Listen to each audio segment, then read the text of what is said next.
They are the fastest men alive. Welcome, and today we are looking at the comic book origins of the Flash. But to make it a bit different, we're not going to be looking at one Flash, we're going to be looking at two. We're going to be looking at the Golden Age Flash, Jay Garrick, and the Silver Age, Barry Allen. So with that, let's get started.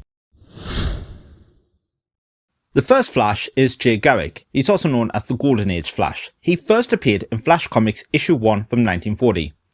He was a college football star and he asked out a girl named Joan. Joan refused and explained that Jay never fully applied himself in football. It turns out it's because Jay's true passion wasn't in football, but it was in science instead. He was experimenting on hard water and decided to have a smoke break in the lab, because that sounds like a great idea. He leaned back and he knocked over the beacon, and the fumes from the hard water caused him to pass out.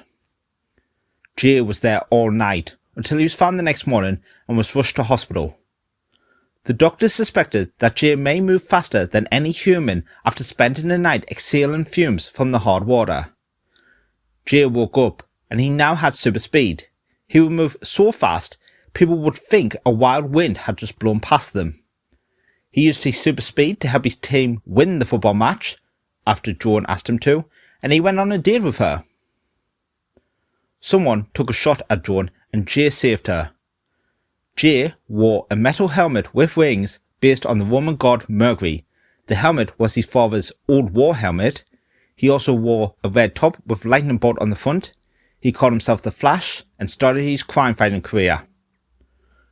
At the beginning, it seemed like Jay's identity was well known, but it kind of changed and he would hide his identity by vibrating his face so fast that it was just a blur. In 1956, a new Flash appeared, Barry Allen, and this brought the Silver Age of comics.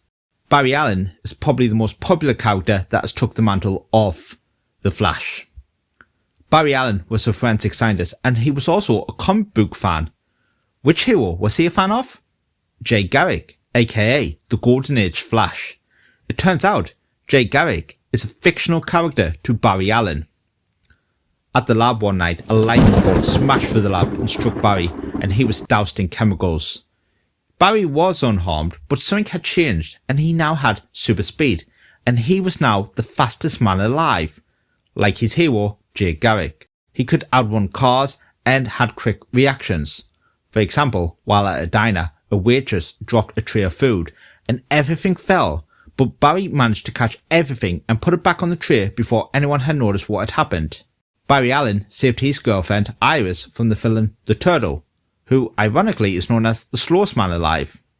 He managed to stop her getting shot, and he created a red suit with a lightning bolt on the chest, and he captured the villain. Question: if Jay Garrick is a comic book character to Barry Allen, does that mean Jay's stories never happened? For example, Jay knew Superman, and Superman was a real being in Barry's time. This issue was raised in the storyline of Flash of Two Worlds, and this story is proper meta. You see, Barry vibrated his body and he ended up in the front of a city he did not know, Keystone City, and there he met Jay Garrick. It is revealed that Jay Garrick's stories really did happen, but that it took place on a different Earth. Earth 2 in fact. Barry Allen was on the Earth that was known as Earth 1. Since then, Jay had retired from being the Flash. In the same year, his comic book series was cancelled. The two of them team up to stop the Fiddler, Shade, and the Finger. In the end, Barry goes back to his own Earth as Jay comes out of retirement. That concludes the origins of the Flash, both Jay Garrick and Barry Allen. Hope you liked it. If you did, remember to give me a thumbs up, subscribe to the channel, and comment on other origins you would like to see, and I'll see you on the next video.